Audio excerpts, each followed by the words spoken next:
let's look at our favourite little pothole filler, little Simeon Brown, who is going to join us today to talk to us about their plan to kill more New Zealanders. Now, not my words, not being dramatic, not my words. Yet more pressure is being put on the government to reconsider its approach to reversing speed limit reductions imposed under the previous government. An open letter from global road safety experts is calling on Christopher Luxon and Simeon. Can I just say, the open letter, though, has certainly become the attack du jour of the government, hasn't it? We've had all sorts of open letters from churches. We've had open letters from these guys. We had an open letter from Māori health officials. It does seem to be the way things are going. It's the it's the delivery of message du jour. Ian Brown to give changes a second thought to avoid, quote, tragic consequences. Here's senior political reporter Benedict Collins. For years we've heard, the faster you go, the bigger the mess. Now the government's been told its move to raise speed limits is an accident waiting to happen. Yep. People will die without a shadow of a doubt if you implement this. Well, I mean, so just so we're clear, I wasn't being overly dramatic. Not my words. Not my words. Implement this. well, I mean, I don't agree with him. This is madness. The Transport Ministry's former chief The pothole filler doesn't agree with the guy who I think is the scientist. Does that ring true for a National Party government, maybe? science advisor is one of almost 100 experts from all over the world to have signed the letter urging the government not to lift speed limits. Let's just think about this.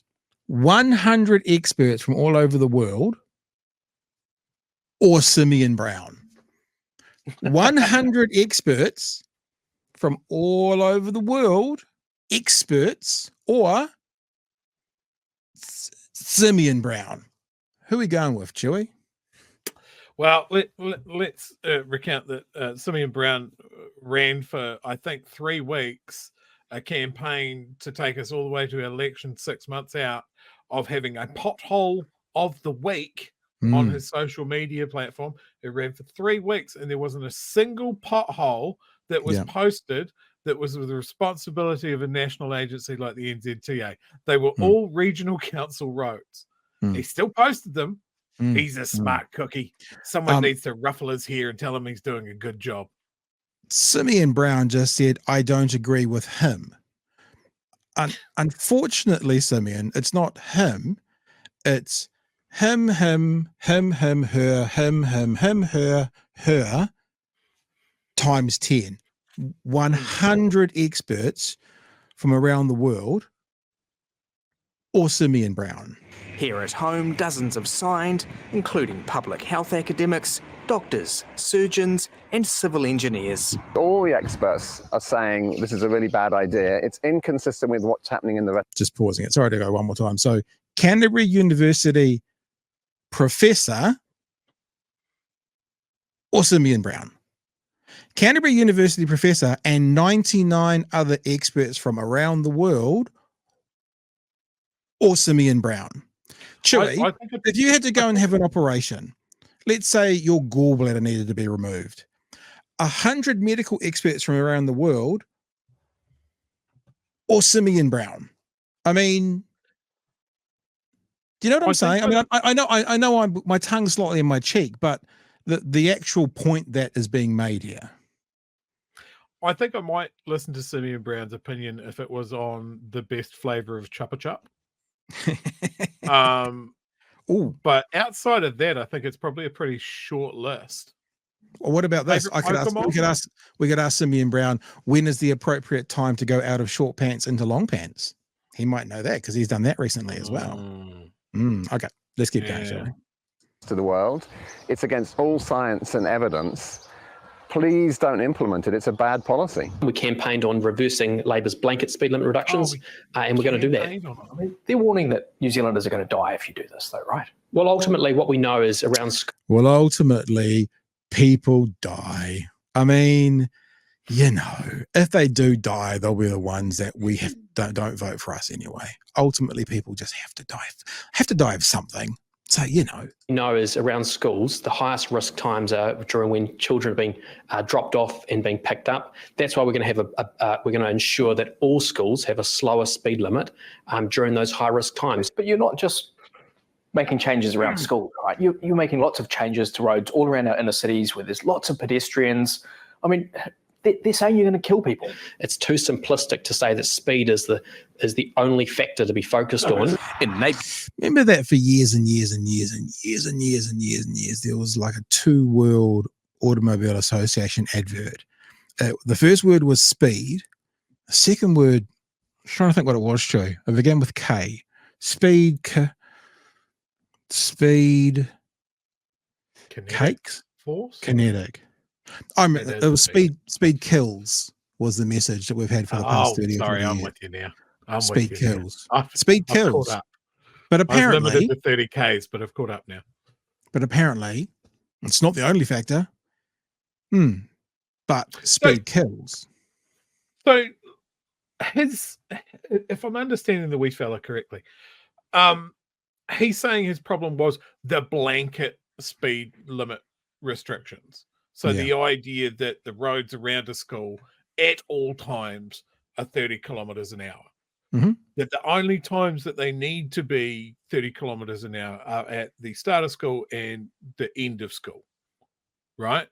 Yeah. Am I understanding that correctly? I think so, yeah. So you approach a school and you now have to think about what fucking time it is. Outside of that, if a kid's going home for lunch or maybe playing in the school grounds after school, you can just fucking run them down. Yeah, teacher only day. Kids go home at lunchtime. He's complicating something. Yeah.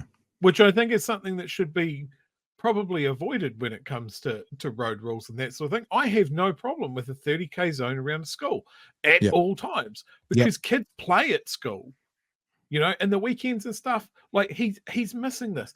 The National's whole thing when it comes to speed limits, I found really odd because they're talking about this road that they're building north of Auckland, take it out to Whangarei. There's definitely a new road that needs to be built there. They're talking about lifting the speed limit on the nice piece of motorway just south of Christchurch as well. And they're talking about this unlocking productivity. Yeah, that motorway... That motorway south of Christchurch, I know quite well. They want to put it up to 120 Ks. It is a very nice piece of road. It will save people maybe 90 seconds. And then at 120 kilometers an hour, it will slam them straight into gridlock that always happens at the end of that road. Yeah. Now, I don't see how a 90-second speed time saving is going to unlock productivity in New Zealand. It just doesn't make any sense. But worse than that, we can probably look it up. I don't have it to hand. They did someone worked it out going through all the school zones between Auckland and Wellington.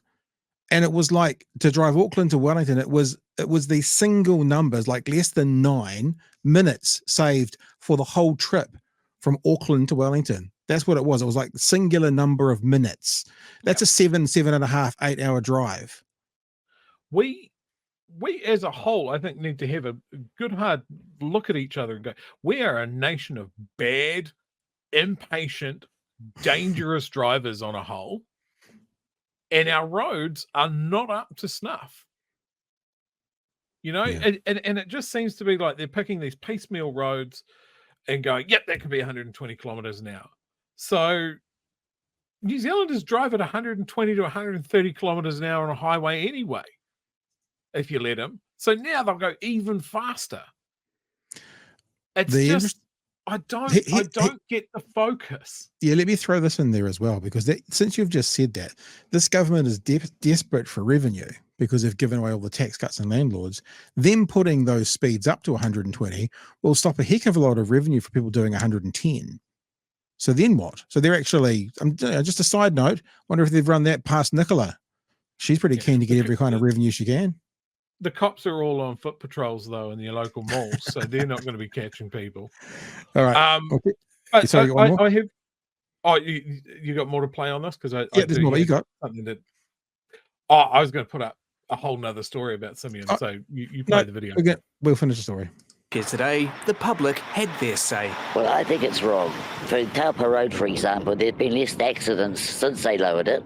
There you go. What about round the schools? The children. Speed limits are not the big problem. It's the idiot drivers that create these problems, and those people are always going to. Well, it's both. I mean, I agree. Idiot drivers. The first thing you should ever teach your kids when teaching them to drive is everyone else on the road is an idiot. Beware of everybody. But there was that little adage, you might have heard it before, Chewy. It's called speed kills. So there's an element of it, Speed irrespective of what the limits are. Some places. Hang on. He just said irrespective of what the limits are. Cool. So let's make them 200. Irrespective. Do you really believe that? I don't think you really believe that. Do need to be at the 50, but to stay at 30 in some places is probably a good thing as well. The Greens are hoping for a back down. They campaigned on something that is unworkable and will make our streets less safe. But it's not too late to do the right thing. But for the government, it's full speed ahead. Benedict. Hey, see what we did there? Full speed ahead. I picked up what you're putting down. TVNZ. All right, Chewy.